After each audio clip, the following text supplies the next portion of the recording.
Matthieu chapitre 5 dans votre Bible.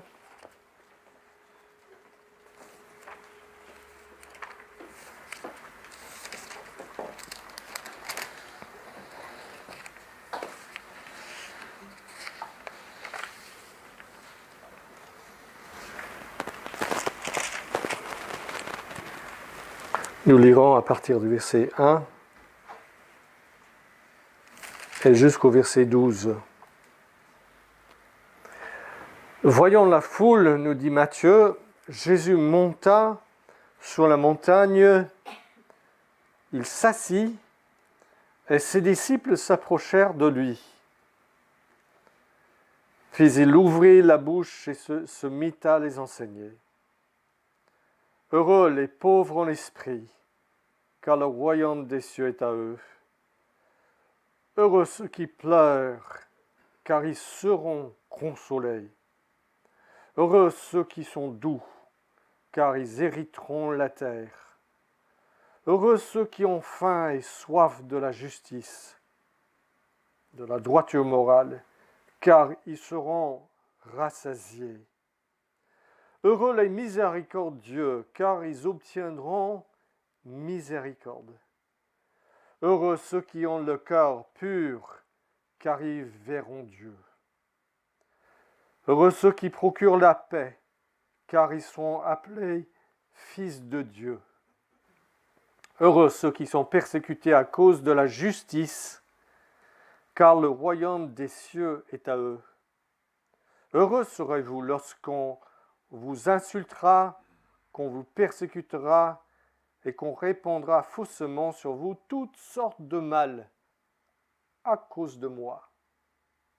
Réjouissez-vous et soyez dans l'allégresse, parce que votre récompense sera grande dans les cieux. Car c'est ainsi qu'on a persécuté les prophètes qui vous ont précédés.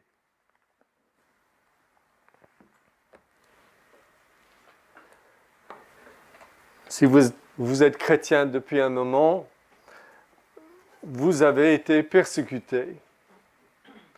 On s'est moqué de vous, on vous a insulté, on vous a exclu, on a ri de vous dans votre dos, et peut-être pire. Et le Seigneur lui-même, votre Seigneur, a quelque chose à dire, à parler dans cette situation qui est la vôtre. Et nous arrivons donc à la fin des béatitudes quand il en parle ainsi. Rappelez-vous que les béatitudes, c'est la manière dont le Seigneur identifie qui appartient à son royaume, parce que dans la première béatitude et la dernière, Jésus dit « Heureux sont parce que le royaume des cieux est à eux. » Et il identifie par ses caractéristiques ceux qui pleurent sur leurs péchés, ceux qui sont miséricordieux aux autres. Il identifie le caractère du vrai enfant de Dieu. Et donc nous arrivons à cette dernière béatitude qui est un peu unique, parce que c'est la seule béatitude où ce n'est pas une qualité en nous, ou quelque chose que nous faisons. C'est quelque chose que d'autres nous font. Bienheureux ceux qui sont persécutés. C'est la seule béatitude que Jésus explique et commente. Les autres, il dit simplement bienheureux les miséricordieux, parce qu'ils obtiendront miséricorde. Mais il prend plusieurs phrases pour dire heureux serez-vous quand on fera ceci et cela, car la raison d'être heureux, c'est ceci, c'est cela. Donc il explique. Et nous comprenons, parce que c'est la plus dure expérience que nous avons en tant que chrétiens, n'est-ce pas? Et quelle tendresse, quelle bonté du Seigneur de finir avec cela et de s'attarder sur cela pour nous réconforter. N'est-ce pas? Et nous allons voir à quel point le Seigneur nous console, nous rassure et nous réconforte. C'est la seule béatitude au sujet de laquelle Jésus dit « il faut se réjouir si vous avez cette caractéristique. Soyez dans l'allégresse si vous êtes persécuté. » Quel paradoxe! Il doit y avoir quelque chose dans le royaume des cieux qui est tellement au-dessus de ce qui est humain que ça puisse vous faire, vous mettre dans l'allégresse quand on vous insulte. Et nous allons voir de quoi il s'agit. Gloire à Dieu qui nous donne une telle vie que même la persécution ne peut que nous mettre à danser. Waouh, c'est quand même quelque chose. Donc, nous allons essayer de réfléchir sous la parole de Dieu à ce sujet, à cette béatitude, en 4 temps. D'abord, une affirmation et ensuite 3 questions. L'affirmation, c'est que tout vrai chrétien sera persécuté pour sa foi. Les 3 questions que ça suscite, c'est pourquoi est-ce que les chrétiens sont persécutés? Quelle forme est-ce que cette persécution prend? Et pourquoi est-ce que ça mène à la joie chez le chrétien? Donc, nous allons commencer. Tout vrai chrétien sera persécuté pour sa foi. Comme les autres béatitudes, tout vrai chrétien est caractérisé par celle-ci. Tout vrai chrétien se lamente sur ses péchés. Tout vrai chrétien a faim et soif de la justice, la droiture morale. Et tout vrai chrétien est persécuté. Tout. D'ailleurs, Luc, dans le livre des Actes, nous dit ceci. Non, j'avais bien raison, c'est Paul. Il dit, « Or, tous ceux qui veulent vivre pieusement en Jésus-Christ seront persécutés. » Tous.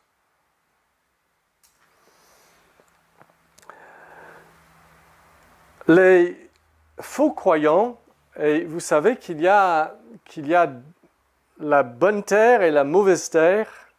Dans la parabole des semeurs, il y a des vrais croyants et des faux croyants.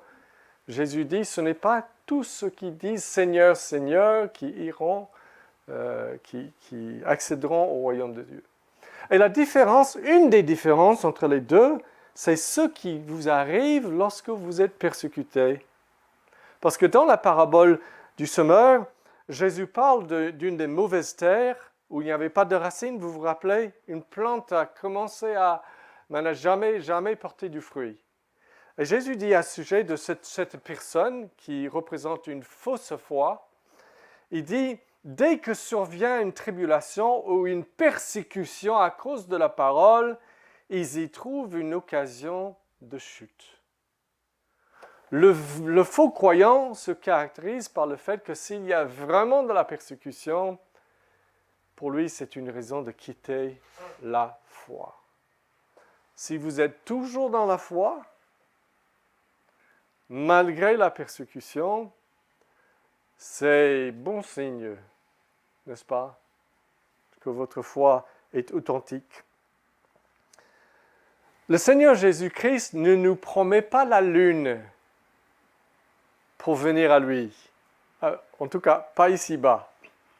Dans les nouveaux cieux et la nouvelle terre, il n'y aura ni soleil ni lune. Mais il ne nous promet pas la lune. Vous savez ce que je veux dire. Le Seigneur n'est pas comme un de ces faux évangélistes de l'évangile de la prospérité qui dit « Venez à Jésus et vous aurez une vie de rose. Vous serez guéris, riches et beaux et je ne sais pas quoi d'autre. » Non, le Seigneur nous a dit, et vous avez entendu le passage que Yves a lu tout à l'heure, qu'il nous avertit.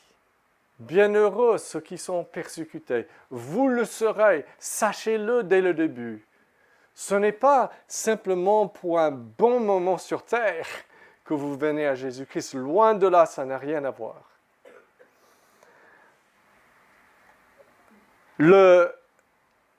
Jésus marche à contre-courant dans ce monde, n'est-ce pas? Le vent est dans son visage. Et si vous êtes à côté de lui, marchant avec lui, le vent va être dans votre visage, le même vent, le même contre-courant. Et nous allons voir comment cela nous console tout à l'heure. Donc voilà le premier point qui est très simple. Tout chrétien véritable est persécuté pour sa foi en Jésus-Christ. Première question. Pourquoi les chrétiens sont-ils persécutés? Et donc nous lisons dans ce passage, heureux, verset 10, heureux ceux qui sont persécutés à cause de la justice. Et un peu plus loin, quand on répandra faussement sur vous toutes sortes de mal à cause de moi, à cause de la justice, à cause de moi. Ou si nous prenons la version de l'évangile de Luc, il dit à cause du Fils de l'homme. Alors, cela veut dire que nous ne sommes pas persécutés avec une vraie persécution parce que nous sommes mauvais, les chrétiens sont des personnes mauvaises ou pénibles ou loufoques. Maintenant, parfois nous sommes tous cela et on se moque de nous et ce n'est pas de la persécution, c'est ce que nous méritons bien. Je sais que chaque fois qu'il y a une émission à la télé qui va présenter les évangélistes, n'est-ce pas? Les gens dans les médias français ne savent même pas que ce n'est pas le mot, ce n'est pas les évangélistes, c'est les évangéliques. C'est jusqu'à ce point que les médias sont complètement dans l'ignorance. Mais je sais que chaque fois qu'il y a une émission qui parle des évangéliques, ils vont montrer des images des gens qui sont un peu en extase, n'est-ce pas, dans une église qui cherche un peu une extase mystique. Et à la maison, tout le monde qui regarde ça dit n'est-ce pas? C'est pas de la persécution. Il mérite bien qu'on dise cela. Mais ce n'est pas de cela que nous parlons. À cause de la justice, la droiture morale, et à cause de Jésus-Christ, le Fils véritable de Dieu. On vous persécute, vous. D'abord pour la justice. Alors, Pierre nous dit ceci dans sa première épître, écoutez bien, parce qu'il écrit à des gens qui étaient bien persécutés en son temps, et il dit, si vous êtes outragés pour le nom de Christ, vous êtes heureux, il a bien écouté son maître, n'est-ce pas? Car l'Esprit de gloire, l'Esprit de Dieu repose sur vous. Que nul de vous ne souffre comme meurtrier, comme voleur, comme malfaiteur, ou comme se mêlant des affaires d'autrui, comme loufoque ou mauvais, n'est-ce pas? Mais si c'est comme chrétiens qui n'en rougissent pas. Et il dit un peu plus loin ceci, pour la justice. C'est suffisant, en effet, d'avoir dans le passé accompli la volonté des païens en marchant dans le dérèglement. Vous l'avez fait? Vous avez marché dans le dérèglement, les convoitises, l'ivrognerie, les orgies, les beuveries et l'idolâtrie criminelle. Il dit, vous, ça suffit maintenant, c'est fini pour vous. Il dit, ils, donc les gens du monde, ils trouvent étrange que vous ne couriez pas avec eux vers ce débordement de débauche et ils vous calomnient. Ils le trouvent insupportable que vous ne courrez pas dans ces injustices. Et c'est pour cela qu'ils vous calomnient. C'est à cause de la justice, n'est-ce pas? Alors quand vous êtes au travail et les collègues se fâchent avec vous ou le patron parce que vous tenez à être honnête dans les affaires, pourquoi est-ce qu'on vous insulte? À cause de la droiture morale, de ce qui est droit. C'est pour ça qu'on vous persécute. Quand vous êtes en soirée et tout le monde rigole au sujet des blagues immorales, des blagues souvent sur la sexualité et l'immoralité sexuelle et l'infidélité, et vous ne riez pas, et peut-être vous dites ce que vous pensez à ce sujet, qu'est-ce qui arrive? N'est-ce pas? On se fâche parce que les gens veulent courir dans ces choses-là et votre vie, votre droiture morale est une chose qui les rend furieux. N'est-ce pas? Nous parlons, nous, ouvertement, quand il le faut, et espérons-le, pas de manière mauvaise, mais de manière ferme, contre l'avortement, la fraude, l'orgueil, le racisme, le péché sexuel, l'occultisme et d'autres péchés favoris de notre société. Et c'est pour cela, c'est une question de droiture morale qui vous met dans ces problèmes. Donc réjouissez-vous. Deuxièmement, le Seigneur dit, c'est à cause de moi. C'est à cause de moi. Qu'est-ce que ça veut dire? Le nom de Jésus-Christ est plus détesté de tous les noms. En dehors de son peuple, si vous abordez un Français typique et vous lui parlez de Bouddha ou de... Bon, ça ne lui dit rien, mais parlez-lui de Jésus-Christ. Et vous allez voir. Pourquoi? Pour deux raisons. Premièrement, quand nous disons que Dieu, le vrai Dieu qui est là, s'est incarné et il est venu révéler qui il est, cela détruit tous les faux dieux qui ne ressemblent pas à lui et tous les gens qui disent il est impossible de savoir quel Dieu est le véritable. Mais s'il est venu montrer son visage, il ne peut pas se cacher derrière ce prétexte maintenant. On peut savoir, on le sait, il s'est montré. Et les gens qui veulent se cacher derrière des faux dieux, ou vers l'idée qu'on ne peut pas savoir qui est le vrai Dieu, Jésus-Christ est le grand problème, parce que c'est la réalité de Dieu qui les rencontre et qui détruit leurs mensonges. Deuxièmement, le Seigneur Jésus-Christ et sa rédemption détruit toute religion basée sur la justice propre des humains, la justice de soi. Les religions de bonnes œuvres, et ça c'est toutes les religions en dehors de l'Évangile.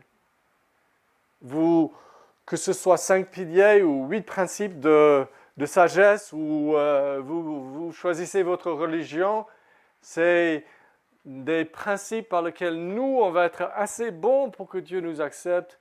Mais l'évangile de Jésus-Christ dit que vous ne pouvez jamais être assez bon pour que Dieu vous accepte. Il faut que vous ayez un sauveur, lui, qui est le juste. Et à cause de lui, et pas vous, vous serez acceptés. Et cela, pour notre orgueil, bien sûr, c'est impossible. Et quand nous disons que Jésus-Christ est le seul chemin, si nous disions simplement qu'il était un chemin, n'est-ce pas? Il n'y aurait pas de problème. Mais quand, à sa suite, nous disons que Jésus-Christ est le chemin, la vérité et la vie, et que nul ne vient au Père que par lui, alors vous comprenez pourquoi nous sommes persécutés à cause de lui. À cause de qui il est. Il est l'unique sauveur. Personne ne vient au Père que par lui.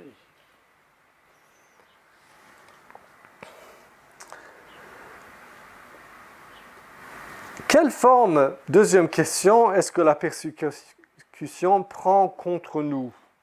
Alors, nous lisons, si vous voulez regarder, nous lisons au verset 11, « Heureux serez-vous lorsqu'on vous insultera, qu'on vous persécutera et qu'on répandra faussement sur vous toutes sortes de mal à cause de moi.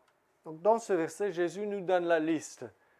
Quand il prêche ce même sermon dans un autre contexte, un autre lieu, à un autre moment, en Luc, il varie un peu l'expression et il dit « Heureux serez-vous lorsque les hommes vous haïront, vous chasseront, vous insulteront et rejetteront votre nom comme infâme. » C'est assez fort, n'est-ce pas? Donc la première chose que nous relevons, c'est que nous subissons parfois de la haine, tout simplement, et de l'exclusion. Nous sommes chassés. C'est-à-dire, nous voyons que dans la famille étendue, où on était vraiment très très proche intime, que maintenant, il y a des clics dont nous ne pouvons plus faire partie. Ou à l'école.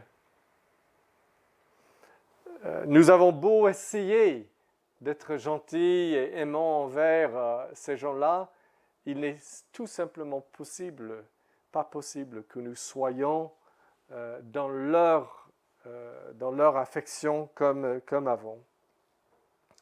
Donc il y a ce problème de haine, d'exclusion que Luc nous dit. Deuxièmement, il y a les outrages, les moqueries, les injures. Nous lisons cela en Matthieu 5 et 11 que nous venons de citer. Et Jésus en parle en Luc 7. Écoutez ceci. Jean-Baptiste est venu ne mangeant pas de pain et ne buvant pas de vin. Il était ascète.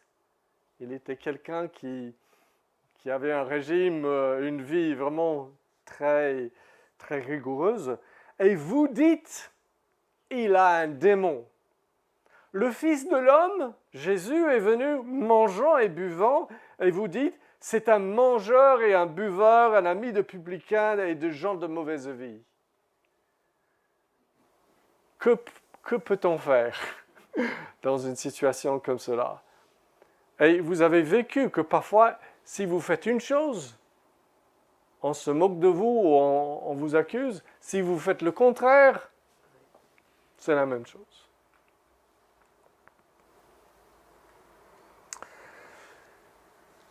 Je me souviens que quand j'avais un stand pendant quelques années dans le marché en plein air à Chalon-sur-Saône, le placier, si vous ne savez pas comment ça se passe, donc le matin, au moins à l'époque, le matin, tous les forains viennent et on est tous assemblés juste là en plein air et le placier arrive.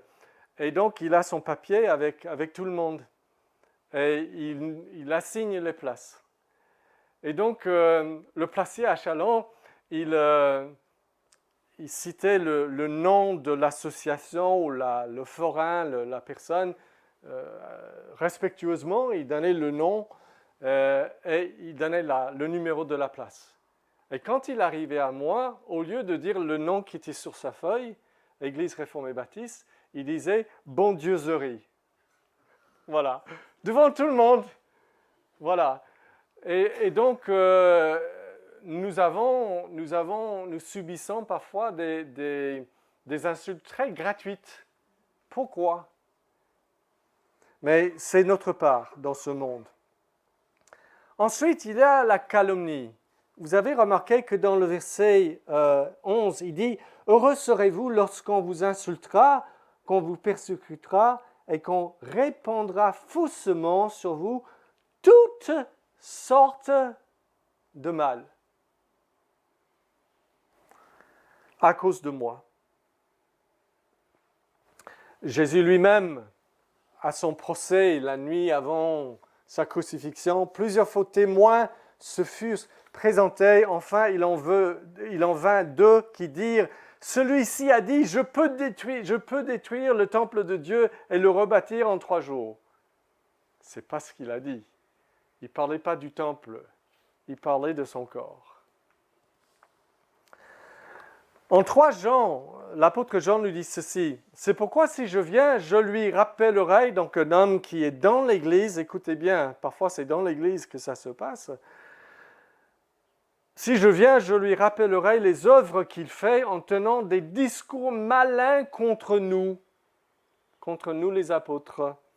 Ou bien une autre traduction dit des méchants propos, ou une autre du non-sens perfide.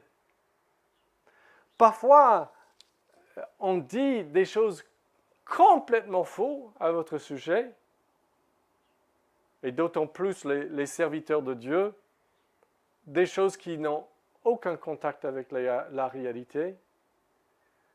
Et donc, votre réputation auprès des autres est parfois bien gâchée.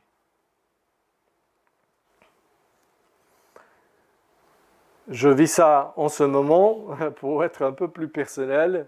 On m'a informé que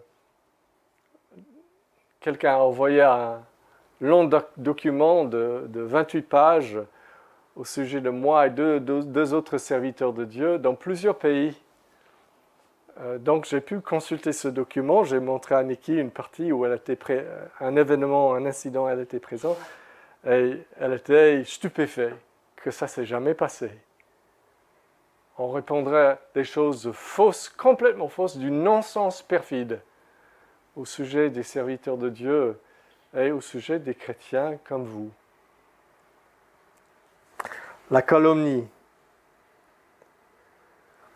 Ensuite, il y a la persécution matérielle et physique que nous subissons à cause du nom de Jésus. Jésus parle, on vous persécutera, vous insultera, mais on vous persécutera.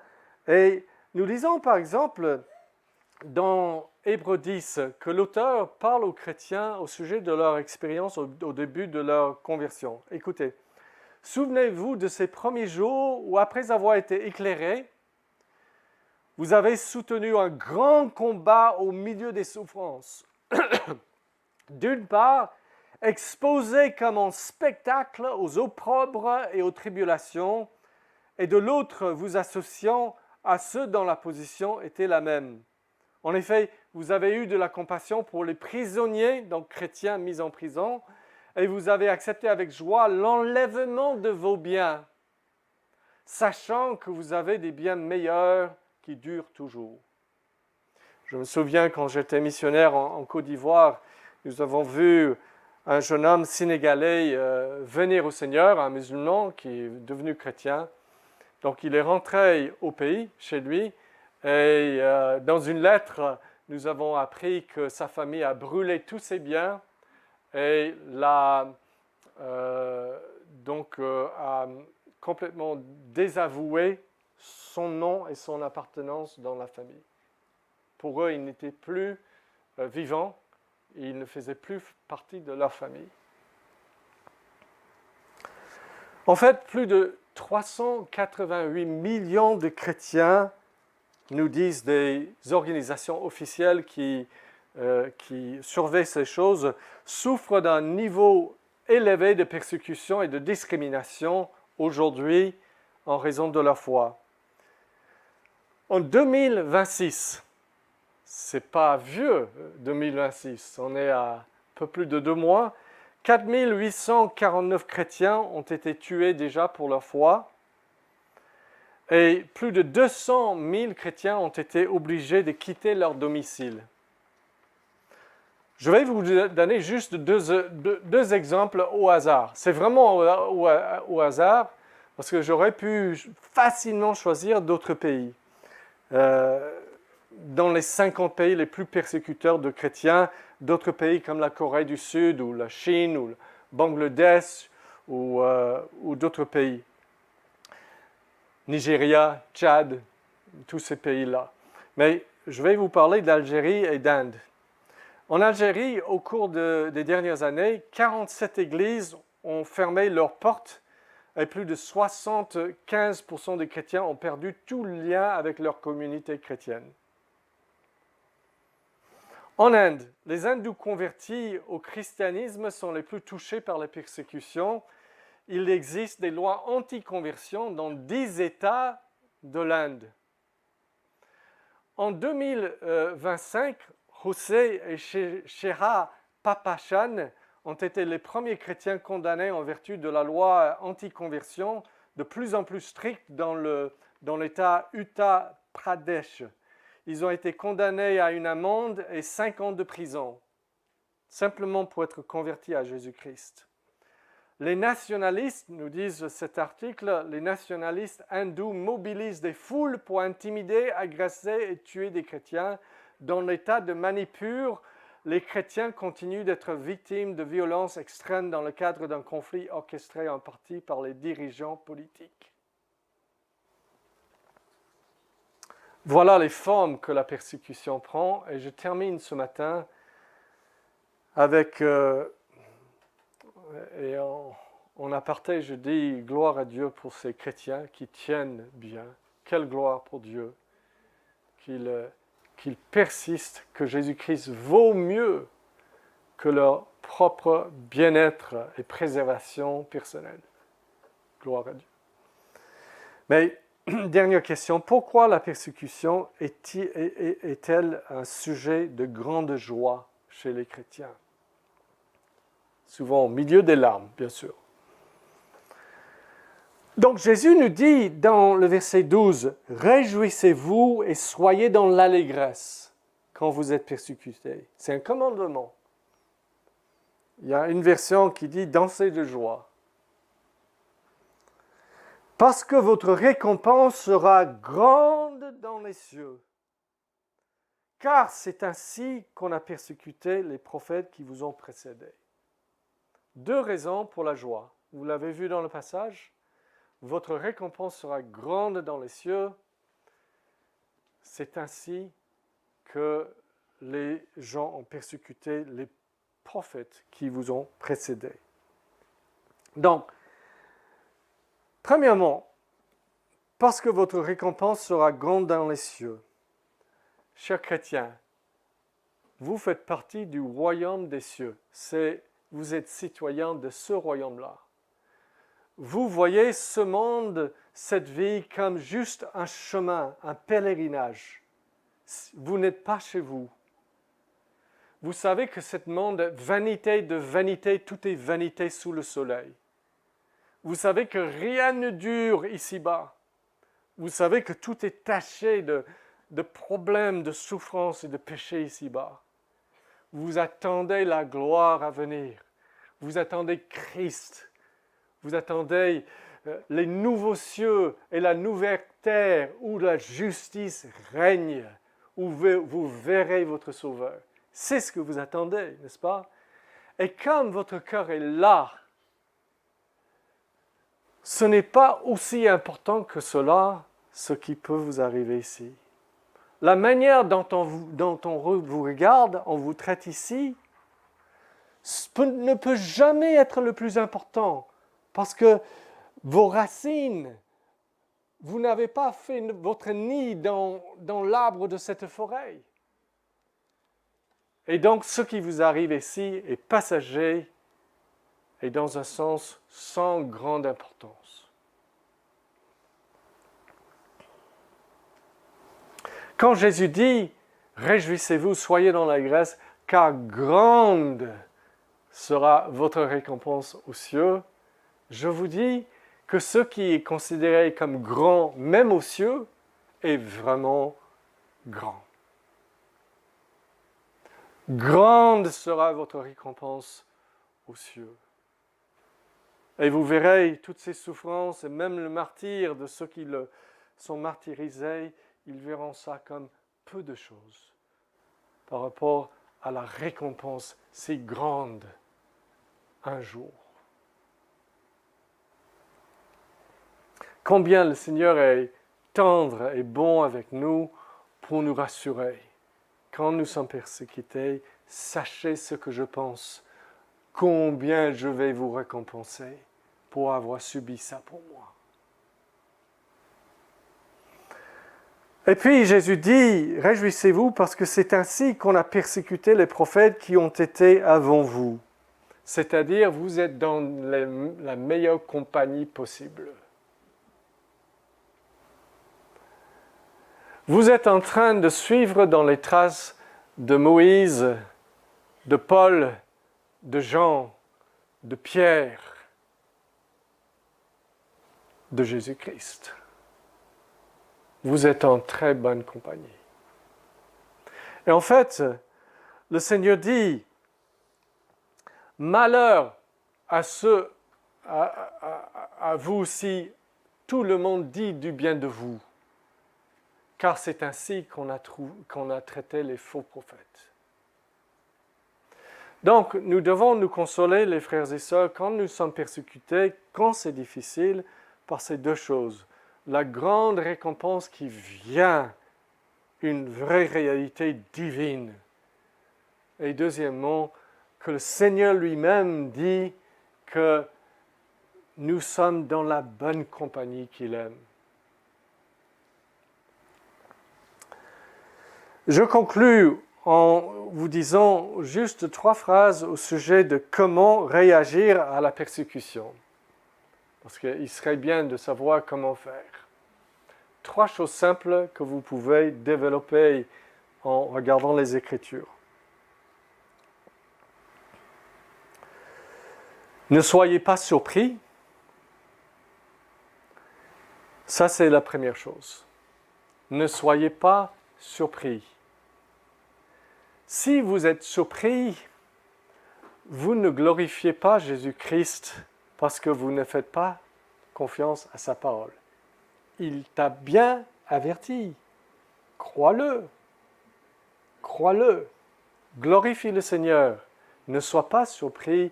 Le Seigneur l'a dit. Deuxièmement, ne ripostez pas, mais bénissez et priez pour vos persécuteurs. Ça, c'est la fin de Matthieu chapitre 5, que Jésus dit, donc, aimez vos ennemis, bénissez ceux qui vous maudissent, faites du bien à ceux qui vous haïssent et priez pour ceux qui vous maltraitent. Comme ça, votre âme n'est pas souillée par leur violence et leur haine.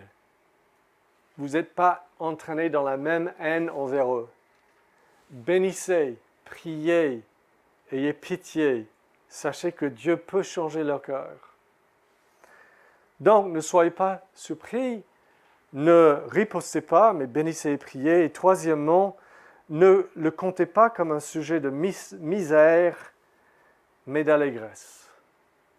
J'ai oublié de dire que si vous ne ripostez pas, mais vous priez et vous bénissez, vous allez glorifier le Seigneur. Comment? En reflétant son caractère à lui. Et si vous ne le comptez pas comme un sujet de mystère, mais d'allégresse, vous allez glorifier le Seigneur. Comment? En montrant que vous comptez son royaume à venir infiniment plus important que tout traitement que vous pouvez subir ici-bas. Cette persécution dont je viens de vous parler expose le cœur des gens du monde, n'est-ce pas? Ils peuvent bien vous dire que le péché n'existe pas, mais leur manière de traiter le peuple de Dieu montre que l'homme est furieux avec Dieu et ceux qui le représentent. Mais notre manière de réagir à la persécution expose notre cœur, n'est-ce pas? Est-ce que je suis surpris? Ou est-ce que j'ai un cœur qui a confiance dans le Seigneur? Il nous l'a dit. C'est son plan. Est-ce que j'ai un cœur qui prie et bénit, qui est comme son cœur? Et est-ce que j'ai un cœur qui n'est pas dans la misère, mais dans l'allégresse? Parce que je sais que grande sera ma récompense là où mon cœur a son trésor. Béni soit le Seigneur pour son enseignement et soyez encouragés, chers chrétiens, dans la persécution que vous subissez. Nous allons maintenant nous tourner vers la scène et nous allons chanter ensemble donc la puissance de la croix.